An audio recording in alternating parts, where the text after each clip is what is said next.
Alors, Eleanor de Vulpierre, bonne année à vous. Bonne année, merci. Vous êtes une journaliste indépendante française. Vous avez notamment écrit des articles pour Le Figaro ou pour Marianne. Pouvez-vous nous en dire un peu plus sur votre parcours? Oui, tout à fait. Après mon bac littéraire, j'ai fait une prépa littéraire pendant 2 ans au lycée Henri IV à Paris. Et ensuite, je suis allée en école de commerce à Roubaix, dans un bicursus avec la Cato de Lille, l'Université catholique de Lille, où j'ai fait du droit des affaires. Et en parallèle de ça, j'ai étudié à distance à la Sorbonne Nouvelle en littérature. Donc j'ai eu un master 2 de lettres modernes. Voilà. D'accord. Et donc par la suite, enfin pour mon expérience professionnelle, j'ai été en stage au Figaro pendant 1 an au service débat opinion. Et par la suite, j'ai eu plusieurs expériences dans les médias, à la fois en presse écrite, donc notamment à La Vie, à La Voix du Nord. En radio, j'étais à Sud Radio pendant 1 an. À CNews, j'y étais donc pendant 1 an et 4 mois à la programmation de CNews. Et j'ai aussi fait du desk, enfin un peu de reportage pendant quelques mois à CNews. D'accord. Et par ailleurs, j'écris pour divers médias, euh, notamment Marianne, en tant que journaliste indépendante pigiste. D'accord. Donc, si je vous ai contacté, c'est parce que votre tweet sur X qui dénonçait la manipulation de l'ex-otage israélienne Miachem a suscité de nombreuses réactions, et notamment celle de Valérie Maupas, qui est une ancienne membre du PS, qui travaille pour l'American Jewish Committee de Paris, qui vous qualifie notamment d'immonde, ainsi que celle de Claude Posternac, qui est présenté comme, par les médias mainstream comme un spécialiste de l'opinion, mais qui en réalité est plus connu du grand public pour être un mème depuis sa confrontation avec le général de la Ward. Alors, lui vous qualifie d'ignoble, hein. Oui, bah comme ça, c'est un synonyme, ça varie, Ah, je le trouve ni immonde ni ignoble, mais je cite seulement ces personnes. bien sûr. Euh, donc, bon, il vous menace carrément de poursuite judiciaire pour lui avoir répondu qui, avec un point d'interrogation. Vous êtes Voilà. moqué de lui. Bon, voilà, c'est une bonne guerre, hein, j'ai envie de dire. Non, Euh, mais c'est-à-dire que c'est cet homme que je ne connais pas, on n'a jamais été présenté, il me dit pas bonjour, il me dit vous êtes ignoble. Je vais lui répondre quoi merci beaucoup et merci beaucoup, bonne année monsieur. Enfin, je veux dire, en fait, il y a des gens qui se croient tout permis euh, sous prétexte qu'on est sur Twitter. Enfin, est-ce qu'il m'aurait croisé dans la rue sans me dire bonjour ni rien, il me dit vous êtes ignoble, mais enfin, pour qui se prend-il? Enfin, je sais pas, c'est quand même une manière d'aborder les gens un peu particulière. Donc moi, je lui réponds qui? Parce que bah, j'en sais rien, j'aimerais bien savoir qui il désigne. Peut-être qu'il désigne quelqu'un C'était d'autre. pas pour vous moquer de lui par rapport à Bah, la... je sais pas, je laisse libre interprétation à qui voudra bien. Enfin, je veux dire, je lui réponds qui? Et donc cette personne je pense, ne doit pas vivre en France, elle doit vivre en Posternaki avec des règles qui lui sont propres, me retweet en me disant le juge d'instruction vous apportera la réponse. Mais enfin, on est où en fait exactement? Genre le type quelque part, il est dans son grenier, il joue au Playmobil, et puis il s'imagine que c'est lui le roi, et puis il a un petit personnage juge d'instruction, et il me l'envoie. Enfin, en fait, on est dans un délire. C'est hallucinant ce qui s'est produit autour de mon tweet enfin, c'est rien que je dis des choses assez banales au fond, et je trouve Mais que la comment réaction est enfin, hallucinante. Voilà. ouais, mais comment vous expliquez une telle hostilité, une telle virulence à votre égard? Bah, en réalité, j'ai été la première surprise de l'ampleur que ce tweet a pris. Je crois que ça a dépassé les 535 000 impressions. Enfin, ce qui m'est assez peu arrivé, je dois dire, sur mon compte Twitter, qui, enfin, jusqu'à présent, il comptait 4008 ou 4900 abonnés. Quand je faisais un tweet, j'avais au mieux, je sais pas, 2 likes et 2 retweets. Euh, et là, soudain, j'ai écrit quelque chose parce que j'ai visionné la vidéo de Mia Shem et, euh, Hmm. et j'ai été Ah, assez surprise des propos. En fait, j'ai regardé sur Instagram parce que donc c'est I24 qui a sorti cette vidéo qui fait une trentaine de minutes, mais avant de la sortir, ils ont fait un montage sur Instagram et j'ai vu passer la vidéo. Et ce qui m'a surprise au premier abord, c'est que cette jeune femme dit là-bas, tout le monde est un terroriste et les familles sont affiliées au Hamas. Et ensuite, dans un deuxième temps, elle va décrire son expérience personnelle et traumatique qu'elle a subie en tant qu'otage. Et moi, ce qui m'étonne, c'est que en réalité, elle ne délivre pas d'abord un témoignage personnel qui la concerne, c'est qu'elle donne des éléments de généralisation de tous les Gazaouis qui, à mon sens, sont complètement faux. Enfin, je veux dire, c'est une évidence que là-bas, 2 millions de personnes ne sont pas des terroristes. Enfin, et moi, je rappelle quelque chose d'évident, c'est que les éléments qu'elle utilise, ce ne sont pas, ça ne correspond pas à son expérience personnelle, ça correspond à un point de vue qui est utilisé par certaines personnes pour justifier par la suite l'éradication de tous les Gazaouis. Parce qu'en fait, dès qu'on dit là-bas tout le monde est terroriste et toutes les familles sont affiliées au Hamas, la conclusion logique, c'est donc par conséquent qu'il faut éradiquer tout le monde, il faut les éliminer, puisque depuis le début, depuis le 7 octobre, le point de vue de l'armée, pardon, du gouvernement de Benjamin Netanyahou, c'est de dire nous allons éradiquer le Hamas. Donc cette jeune femme qui sort un peu moins de 2 mois de prise d'otage et qui nous dit là-bas tout le monde est terroriste, comment cette parole va être reçue? Elle va être reçue logiquement allant éliminer tout le monde. Donc moi je dis juste ça. Et pour avoir dit quelque chose de profondément banal, je me prends des hordes de haine, d'insultes. Il y a des gens qui sont beaucoup plus suivis que moi et qui sont extrêmement, qui sont le relais Oui. du narratif de l'armée israélienne et du gouvernement de Benjamin Netanyahou, qui m'expose aux injures publiques, Bah, qui vous cherche à êtes... avoir mon adresse, à savoir qui je suis, qui demande à ce que mon employeur me licencie. En fait, on est parti dans quelque chose qui n'est pas du tout ajusté à la situation ni à mes propos, qui sont pas du tout condamnables. Oui, alors, tout à fait. Mais moi, j'ai compris que vous êtes heurté au lobby pro-israélien. En tant que journaliste mainstream, vous êtes étiqueté journaliste mainstream, ça a dû faire, ça a dû les faire paniquer. Alors, bah, Mopa, c'est la JC de Paris. Pasternak est connu pour être un turiféraire, un chien de garde pro-israélien. Gilles William Goldnadel a également tweeté quelque chose d'hostile à votre rencontre. Alors, vous Oui, qui... en fait, Gilles-William Gonnadel, il m'a retweeté en disant Dixit, une prétendue journaliste qui n'a pas estimé devoir tweeter quoi que ce soit le 7 octobre. Réflexion faite, elle a bien le niveau intellectuel et moral requis pour être journaliste. Alors déjà, première chose qui m'amuse, c'est que moi j'ai travaillé à CNews, j'ai travaillé à la programmation de CNews, et donc Gilles-William Goldnadel, je l'ai assez souvent calé dans les émissions. C'était pas, enfin, à la programmation, on nous demandait de caler XY, parfois on pouvait proposer des noms, mais Monsieur Golnadel est une personne qui va régulièrement sur les plateaux de CNews, de Pascal Pro et d'autres présentateurs. Et à chaque fois, je le contactais pour lui demander s'il était disponible à X ou Y créneau. Je lui donnais les thèmes. Donc, c'est une personne avec qui j'ai échangé. En fait, j'ai regardé mes SMS. Je vais pas dévoiler ma correspondance privée, mais je m'adressais toujours extrêmement poliment à lui en lui disant, cher monsieur, seriez-vous disponible à telle date? Ou alors, cher monsieur, voici les thèmes de l'émission, etc. Bien à vous, etc. En signant. Et lui, il me répondait, chère Éléonore, oui, tout à fait, je viens. Ah, merci beaucoup pour les thèmes. Enfin, il était jusqu'à présent extrêmement affable. Parce Et qu'il moi, ne je trouve connaissait que pas c'est, votre... on va dire, c'est pas dans un esprit coubertin qu'il agit en retweetant, en disant Dixit, une prétendue journaliste, alors que jusqu'à l'année dernière, il me parlait. Je sais que certainement, il a oublié qui je suis ou il va peut-être le prétendre, mais enfin, c'est une manière qui Peut-être est complètement la- basse. Voilà. Et ensuite, pourquoi une prétendue journaliste? Enfin, je suis journaliste, je suis pas une prétendue journaliste.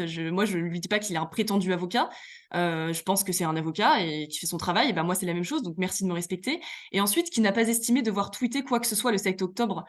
Enfin, je veux dire, moi, je suis pas je tweete si j'ai envie. En fait, j'ai pas. C'est ridicule de se faire condamner parce qu'on n'a pas tweeté. Je veux dire, Non, mais on peut pas condamner moi, je quelqu'un pense pour un que... défaut d'action. Je veux dire, il faut qu'il y ait une preuve d'une action. Il faut pas qu'il y ait une absence de preuve. C'est donc déjà complètement absurde. Et ensuite, bon, voilà, elle a bien le niveau intellectuel et moral requis pour être journaliste. Bah, c'est une personne quand même qui va souvent sur les plateaux de télé. Donc, si selon lui, les journalistes sont tous des gens bas du front, pourquoi est-ce qu'il va, non, c'est une logorée qui n'a aucun sens et qui en plus est dangereuse parce que Monsieur Gononel, il est très suivi. Et il est suivi par des gens qui sont pas forcément, on va dire, très bien équilibrés dans leur tête puisqu'ils me menacent. Donc en fait, il m'expose en me retweetant à des menaces qui peuvent être éventuellement physiques. Et ça, je trouve que c'est complètement inique comme comportement. Voilà. Mais je pense il était courtois parce qu'il espérait que vous seriez aligné sur l'idéologie dominante, en tout cas à CNews ou à BFM TV, à savoir d'avoir un point de vue plutôt orienté pro-israélien. Il avait essayé de faire signer une pétition pro-israélienne à Alain Soral qui l'avait envoyé sur les roses. Et voilà, on sait depuis ce qui, à quel point Alain Soral est persécuté euh, voilà, dans les médias et sur le plan judiciaire. Donc, euh, Bah, c'est pas une enfin, surprise. ouais, au-delà de ça, enfin, ce que j'ai dit, c'est que voilà, cette jeune femme enfin, qui a très certainement vécu une expérience traumatique en étant enlevée enfin, de force, en ayant été, elle dit qu'elle a été privée de nourriture quelques jours. Je nie pas du tout cette souffrance, ce n'est pas ce que je dis. Ce que je dis, c'est que la parole des ex-otages est probablement parce que elle a été, comment dire, ramenée en Israël le 30 novembre. Et là, elle s'est exprimée le 29 décembre. Donc, il y a eu un mois. Euh, En un mois, en fait, je veux dire, on est dans une guerre en Israël. Il y a une propagande des deux côtés, du côté du Hamas et du côté de Tsahal et du gouvernement de Netanyahou. Et par conséquent, dire que cette jeune femme a certainement, enfin en tout cas les propos qu'elle tient au début de l'interview relèvent des éléments de langage, c'est pas quelque chose de condamnable, c'est quelque chose qui est fort probable. Ah Et en ben, fait, c'est un ce qui amalgame. m'intéresse, pardon? Elle dit que il n'y a pas de Palestiniens innocents, donc ça veut bien Oui, dire. c'est ça. Donc ça, c'est faux. C'est Et puis bon, grave. après, c'est-à-dire, elle a été otage dans une famille. Euh, elle a été enlevée par des gens, puis ensuite elle a été otage dans une famille. Elle n'a pas, je veux dire, rencontré les 2 millions de Gazaouis et qu'elle a interrogé les uns après les autres, et donc d'où elle a, comment dire, tiré la conclusion qu'ils étaient tous terroristes. Elle a une expérience qui lui permet de parler de ce qu'elle a vécu, pas comment dire, de pointer toute la population en indiquant qu'ils sont tous terroristes. Et d'autre part, par exemple, il y a eu deux vieilles dames qui ont été libérées fin octobre, je crois que c'était le 24 octobre, et qui ont été interviewées, en tout cas l'une des deux, qui avait 85 ans. Et cette dame, qui s'appelle Yocheved Lifshitz, a été interviewée, elle a donné une conférence de presse, donc les journalistes pouvaient poser des questions, c'était en direct, il n'y avait pas de montage de son intervention, et cette vieille dame, qui était traduite par sa fille en anglais, Sharon, disait qu'en fait, les personnes qui l'ont prise en otage, du Hamas, l'ont bien traitée, qui lui ont donné des médicaments. Quand elle a été filmée, quand elle est revenue, elle a salué les gens qui l'ont prise.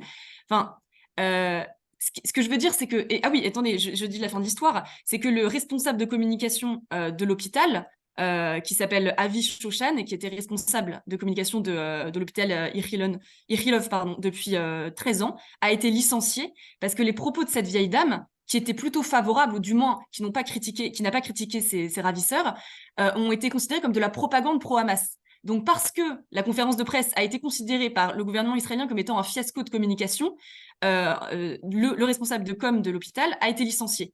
Voilà, au bout de 13 ans de bons loyers services pour l'hôpital Ichilov. Donc, ce que je veux dire, c'est qu'il y a eu ces deux vieilles dames, donc, dont Madame Lifshitz, qui s'est exprimée. Elle n'a pas dit tous les Palestiniens sont terroristes, etc. Et son témoignage n'intéresse pas, en fait. Je veux dire, Monsieur Golnadel n'ont pas retweeté en disant, au bout de 2 semaines, voilà, elle témoigne que ils lui ont donné des médicaments et qu'elle a été plutôt bien traitée. Moi, je dis pas que le Hamas est innocent. Ils ont quand même enlevé cette femme qui a dit qu'elle avait vécu un enfer au moment où elle a été enlevée. C'est quand elle parle de sa captivité qu'elle dit qu'elle a plutôt bien été traitée. Donc, ce que je veux dire, c'est que la parole de l'otage, de manière générale, elle est toujours manipulée. Parce que c'est une personne qui a subi un sort traumatique et qu'on peut l'utiliser comme un porte-étendard de son narratif. Et donc, voilà, mais dire ça, ce n'est nullement nier la souffrance qu'elle a pu éprouver lors de son enlèvement et lors de sa captivité. C'est pas du tout ce que je dis. Voilà, c'est tout. Ouais. Mais c'est vrai que les témoignages sont assez divers, mais BFM TV ou CNews ont choisi de mettre en avant MIHM et pas d'autres, ça, on le notera. Et Euh, puis ensuite, cette jeune femme dit qu'elle a vécu l'Holocauste. Enfin, je veux dire, il y a énormément de juifs Ça pose. et d'autres personnes qui ont été parfaitement choquées par cette comparaison. Enfin, l'Holocauste, ce sont des gens qui sont morts en fait, qui ont été euh, enfin qui sont pas revenus pour s'exprimer dans les médias. Donc c'est un sort qui n'a rien à voir avec ce qu'a subi Miachem. Tout à fait. Donc je veux dire, enfin souvent comment dirais-je, on n'accepte pas des comparaisons avec la Shoah parce que c'est considéré comme étant l'événement le plus traumatique du XXe siècle. Et elle n'a pas subi un événement aussi dramatique que la Shoah. Là encore, c'est quelque chose de parfaitement rationnel que de dire ça. Et pour le coup, enfin, il y a peu de Mm. gens, enfin, si des gens ont relevé quand même cette comparaison indécente, mais bon, voilà, je J'ai dis simplement ça. j'ai une dernière question par rapport aux chrétiens palestiniens. Alors, Zemmour exprime beaucoup de sympathie à l'égard du gouvernement israélien. Dans le même temps, il caresse les chrétiens dans le sens du poil dans son discours en France. Mais pourquoi botte-t-il en touche quand on parle du traitement des chrétiens palestiniens? Je pense que Éric Zemmour a une grille de lecture sur le conflit israélo-palestinien qu'il calque à celle de la France et qui, à mon sens, n'est pas du tout ajustée à la réalité. À savoir que, selon lui, enfin, aussi des choses que j'ai entendues, je sais pas, je pense que c'est lui qui l'a dit, il disait après le samedi, ce sera le dimanche. Comme si, en fait, le conflit israélo-palestinien préfigurait ce qui risquait d'arriver en France à cause de l'immigration, notamment musulmane. Sauf que ce sont deux situations qui n'ont rien à voir, dans la mesure où ce sont des migrants. Les migrants qui arrivent en France sont arrivés après les Français, de souche, que défend Éric Zemmour. Enfin, de souche, vous voyez ce que je veux dire.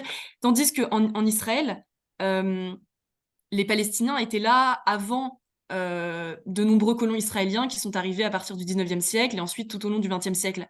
Donc ce sont deux situations qui n'ont rien à voir. Et en fait, je ne vois pas enfin, dans quelle mesure il est souhaitable de défendre l'extermination ou comment dire, l'éradication du peuple palestinien qui est, quoi qu'on en dise, chez lui. Il subit une guerre.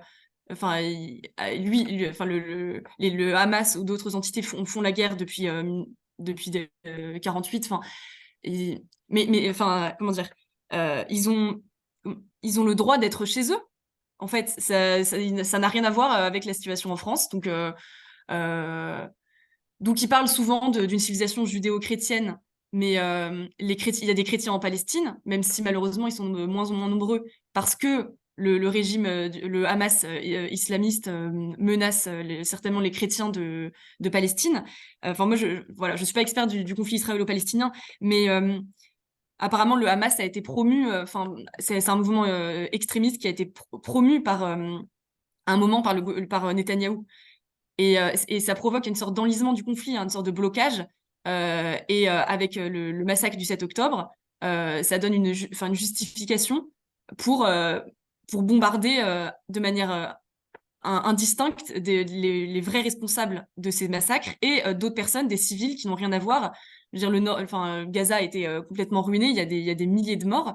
Et je m'étonne du fait qu'en France, il n'y a pas beaucoup de journalistes chrétiens ou pas de journalistes chrétiens, mais de personnes qui sont un peu plus neutres sur ce conflit, qui seraient un peu plus pro-paix, voilà, et qui pourraient dire que voilà, les Palestiniens ont quand même le droit de vivre chez eux.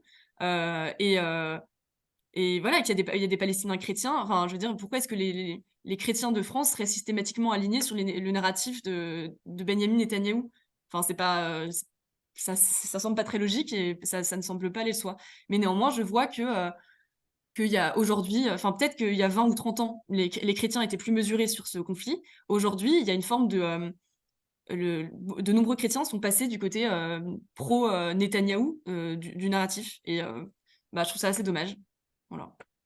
D'accord, bah, Léonore de Vulpierre, je vous remercie pour m'avoir consacré un peu de temps à cette question. Merci. Merci beaucoup de m'avoir interrogé. Merci.